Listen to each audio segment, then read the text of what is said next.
हामी समग्र स्वास्थ्यको विषयमा चर्चा गर्दैछौँ। समग्र स्वास्थ्य के हो र जीवनमा समग्र स्वास्थ्य कसरी आउँछ, होलिस्टिक हेल्थ के हो र how do I attain to holistic health, यो बुझ्नको लागि म केले बनेको छु त्यो बुझ्नुपर्छ र म जेले पनि बनेको छु, जुन विषयले बनेको छु त्यसको एउटा एउटा अवयव स्वस्थ हुन थाल्नुपर्छ, एउटा एउटा अङ्ग स्वस्थ हुन थाल्नुपर्छ। हामी चारवटा तत्त्व मिलेर बनेका छौँ, यसलाई चार खम्बा पनि भनिन्छ जीवनका। जस्तै एउटा भवन चार खम्बामा अडिएको हुन्छ नि, त्यसै गरी हाम्रो जीवन पनि मात्र चार खम्बामा अडिएको हुन्छ। एउटा हो भौतिक शरीर, अर्को मन, तेस्रो भावना, चौथो हो चेतना। अहिलेसम्म अधिकतम मानिसको सोच चाहिँ स्वास्थ्य भनेको भौतिक शरीरसँग मात्रै सम्बन्धित हुन्छ भन्ने छ। हेल्थ चाहिँ यहाँहरूमध्ये कोही नर्सिङ प्र्याक्टिसनर अथवा चाहिँ कोही मेडिकल प्र्याक्टिसनर हुनुहुन्छ भने यहाँलाई थाहा होला कि विश्व स्वास्थ्य सङ्गठन WHO ले स्वास्थ्यमा मेन्टल, मानसिक, भावनात्मक, इमोसनल यानी सोशल हेल्थ र स्पिरिचुअल हेल्थ, आध्यात्मिक हेल्थलाई पनि यी महत्त्वपूर्ण हुन्छन् भन्न थालेको छ। त्यो विश्व समुदायमा जो अत्यन्तै महत्त्वपूर्ण व्यक्तिहरू छन् र बुद्धिमान व्यक्तिहरू छन्, बुद्धिका काम गर्ने व्यक्तिहरू छन्, उनीहरूलाई त थाहा छ कि स्वास्थ्यका अवयवहरू चारवटा हुन्छन्, अङ्गहरू चारवटा हुन्छन्, तर हामीलाई त्यतातिर ध्यान नहुन सक्छ। त्यस कारणले अब हामीले म समग्र स्वास्थ्य कसरी ल्याउन सक्छु जीवनमा, यतातिर ध्यान दिन थाल्नुपर्छ। मेरो शरीर, भौतिक शरीरमा बडो सन्चो छ, म बिरामी छैन, तर मेरो मन कमजोर छ भने त्यो शरीर बलवान भएको कति दिन काम लाग्छ, विचार गर्नुहोस् त। त्यस कारणले भौतिक स्वास्थ्य भन्दा महत्त्वपूर्ण हुन्छ मानसिक स्वास्थ्य। यदि हाम्रा ऋषिहरूको भनाइलाई हामीले बुझ्ने हो भने भौतिक शरीरको स्वास्थ्य भन्दा मानसिक स्वास्थ्य हजारौं गुणा बढी मूल्यवान हुन्छ। अब एउटा व्यक्ति अत्यन्तै बलवान छ तर केही पनि गर्न सक्दिन भन्ने सोचिरहेको छ भने, वा उसको मन कमजोर छ, मन अँध्यारो कुनामा पसेको छ, मन विषादले, अवसादले वा डिप्रेसनले भरिएको छ भने यो व्यक्तिले अगाडि के गर्न सक्छ? जतिसुकै बलवान शरीर भए पनि, ऊर्जावान शरीर भए पनि, युवा शरीर भए पनि के गर्ने? त्यस कारणले भौतिक शरीरभन्दा मूल्यवान हुन्छ मानसिक शरीर। त्यस कारणले मनको स्वास्थ्य धेरै बढी मूल्यवान हुन्छ। त्यो मात्रै होइन, यदि हामीले अलिक गहिरोसँग यसलाई बुझ्यौँ भने नि के थाहा लाग्छ त भन्दा भौतिक शरीर छ नि त्यो मात्र मनको छाया हो, जस्ट अ स्याडो। त्यस कारणले शरीर अपारदर्शी छ, ओपेक छ, यो छाया हो। मूल त मन हो। त्यही भएर हिजो आज डिसिजेसहरूलाई, बिमारीहरूलाई साइकोसोम्याटिक इलनेसेस भनिन्छ। धेरै मनबाट जन्मिन्छन्। कसैलाई अलि कोशिकाको बारेमा थाहा छ, सेलहरूको बारेमा थाहा छ भने अहिले के भनिन्छ त भन्दा त्यो सेलले जस्तो प्रकारको बिहेभ गर्छ, कोषले जस्तो प्रकारको व्यवहार गर्छ, त्यसको व्यवहार चाहिँ दुईटा कुरामा भर पर्छ। एउटा त्यसको पुरानो आफ्नो स्मृति, मेमोरी, DNA को रूपमा होस्, अरू प्रकारको मेमोरी होस् उसको आफ्नो स्मृति, र अर्को चाहिँ त्यो कोषको वातावरण अथवा बाहिरबाट आउने सूचना, त्यो कोषलाई आउने सूचना, कोशिकालाई आउने सूचना, त्यसलाई दोस्रोलाई इपिजेनेटिक्स भनिन्छ, त्यसको वातावरण। र विज्ञान के भन्छ त, भौतिक विज्ञान के भन्छ त भन्दा त्यो कोशिकामा पुरानो सूचनाहरूको मूल्य मात्र 5% हुन्छ, बाँकी रहेको 95% इपिजेनेटिक्स हुन्छ। इपिजेनेटिक्स यानि मनले जे सोचिरहेको छ कोशिकाले त्यही मानिरहेका हुन्छन्। मनले जे सोचिरहेको हुन्छ। त भौतिक शरीरको मूल्य मनको तुलनामा 5% भयो यसै पनि हेर्दाखेरि। अब भौतिक शरीरको स्वास्थ्य महत्त्वपूर्ण छ, तर भौतिक शरीरको स्वास्थ्य भन्दा धेरै बढी मूल्यवान मनको स्वास्थ्य छ। यदि कोही व्यक्ति भौतिक शरीर अलिक कमजोर छ, कम उमेर पनि बाँच्यो, तर बडो शक्तिशाली तरिकाले बाँच्यो, पुरा जीवन बाँच्यो भने त्यो छोटो बाँच्नु पनि महत्त्वपूर्ण छ। कुनै भगवान ईसा मसीह जो 33 वर्षको उमेरमा जसलाई सुली दिइयो, वा स्वामी विवेकानन्द जसले 39 वर्षको उमेरमा शरीर त्याग गरे, यिनको काम हेर्नुहोस् त, यिनको जीवन हेर्नुहोस् त। यी छोटो बाँचे जस्तै लाग्दैन।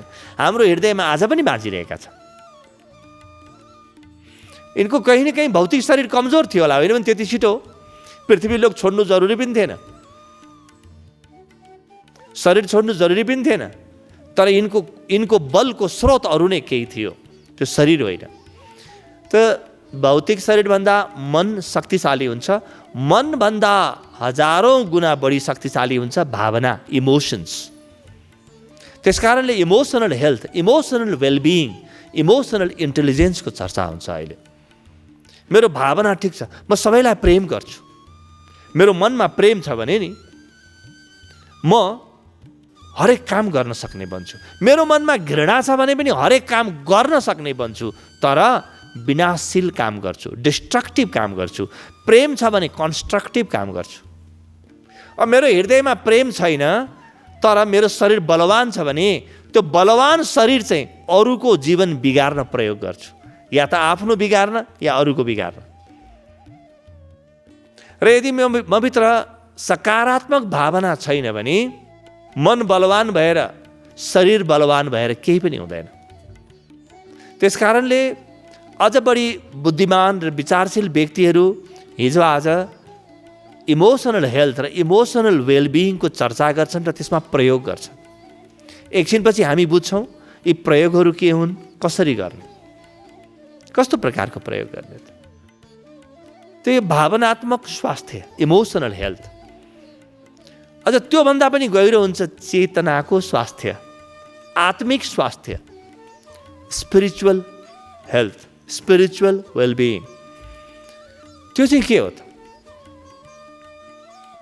मेरा भावनाहरू पनि सकारात्मक छन्, मेरो मन पनि शान्त छ अथवा ऊर्जाशील छ, शरीर पनि स्वस्थ छ, तर के गर्ने भन्ने नै मलाई थाहा छैन भने के गर्नुहुन्छ? यो शरीर के गर्नुहुन्छ, मन के गर्नुहुन्छ?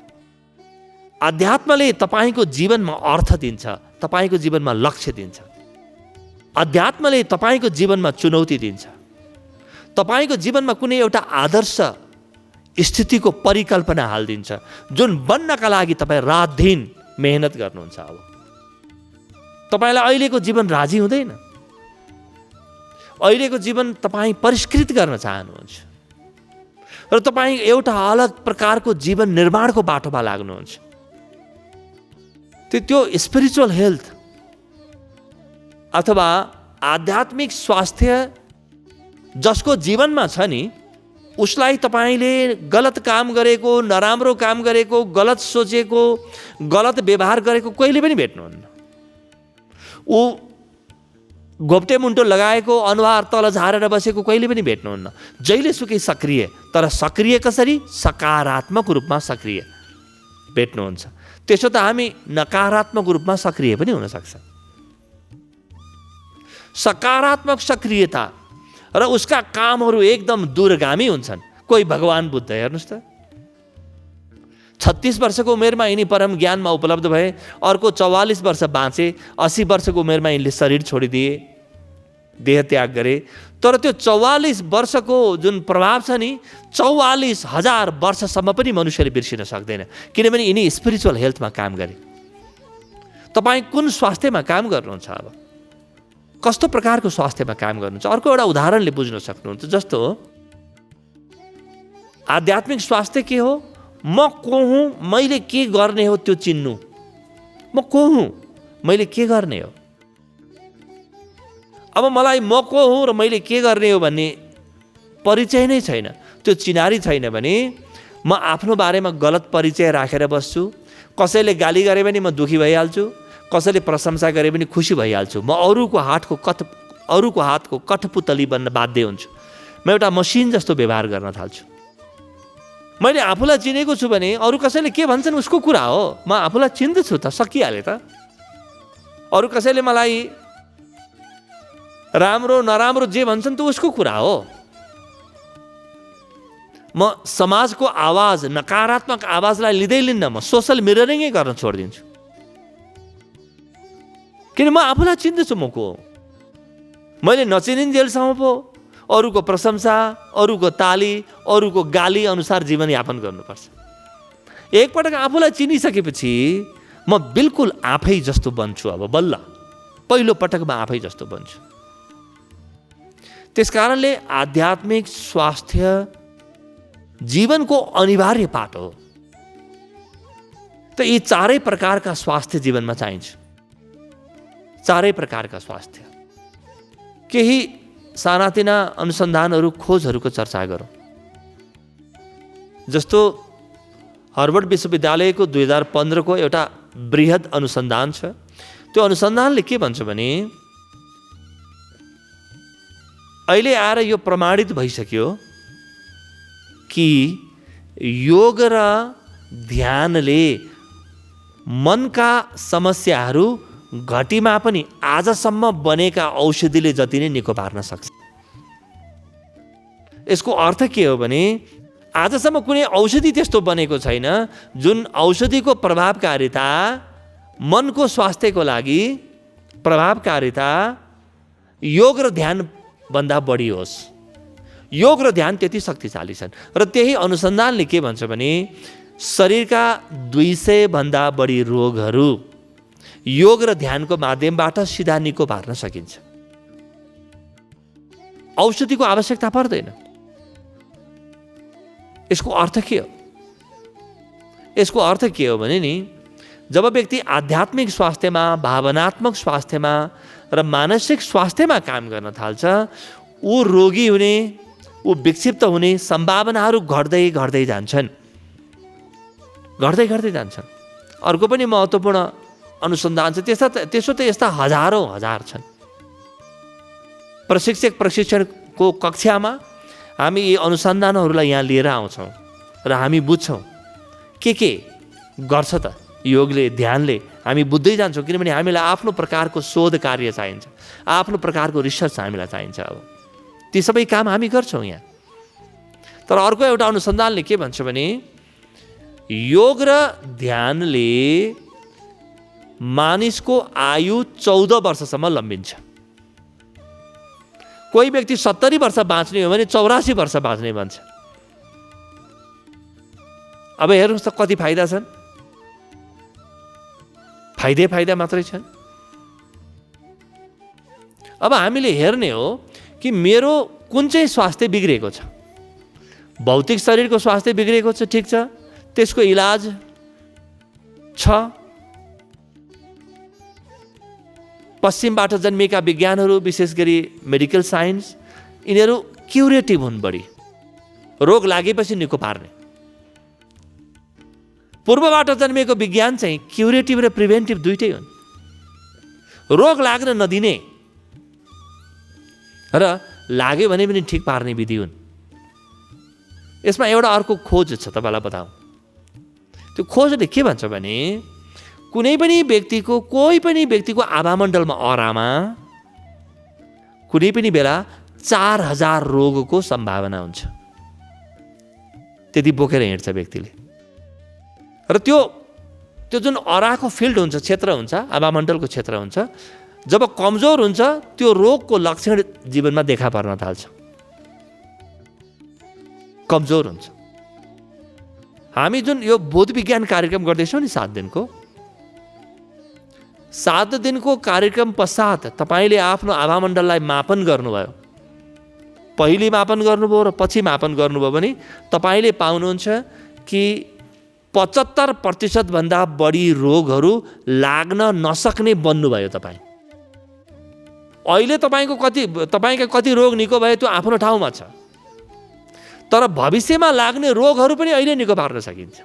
जब म आफ्नो आभामण्डललाई सफा बनाउँछु, ध्यानको माध्यमबाट, योगाभ्यासको माध्यमबाट म मेरो आत्मगुफालाई पवित्र बनाउँछु, त्यतिखेर मेरो जीवनमा भित्र कतै रोगहरूको सम्भावनाहरू बन्द हुँदै हुँदै हुँदै जान्छन्। त अब यी चारवटै स्वास्थ्यलाई आफ्नो ठाउँमा ल्याउन अथवा यी चारवटै अवयवहरूको स्वास्थ्यलाई ध्यानमा राख्न के गर्ने? धेरै उपायहरू छन्, तर पूर्वीय विज्ञानले दिने, अध्यात्मले दिने उपाय तीनवटा छन्। त्यो योगाभ्यास, प्राणायाम अनि ध्यान।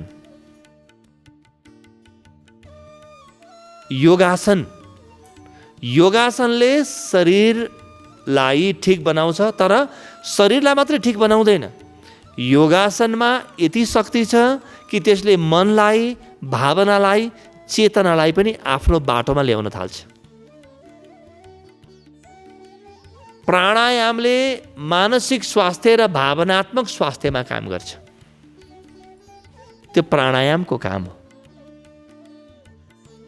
र ध्यानले सिधै आत्मिक स्वास्थ्य, स्पिरिचुअल हेल्थमा काम गर्छ। अघि हामीले भनेको एउटा कुरा याद गर्नुहोस्, त्यो के हो भने नि, शरीर मनको छाया हो। त्यसो भए तपाईँले मलाई सोध्नु होला, मन चाहिँ कसको छाया हो? मन भावनाको छाया हो। भावनाबाट मन जन्मिन्छ। Mind is a by product of emotions. You cannot have a mind without emotions. तपाईँसँग मन हुन सक्दैन भावना बिना। अनि त्यसो भए भावना चाहिँ के स्वतन्त्र हुन् त? होइन, भावना चेतनाको छाया हो।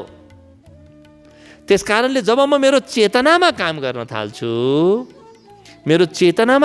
थाल्छु, बाँकी रहेका तीनवटै स्वास्थ्य आफ्नो ठाउँमा आउन थालिहाल्छन्।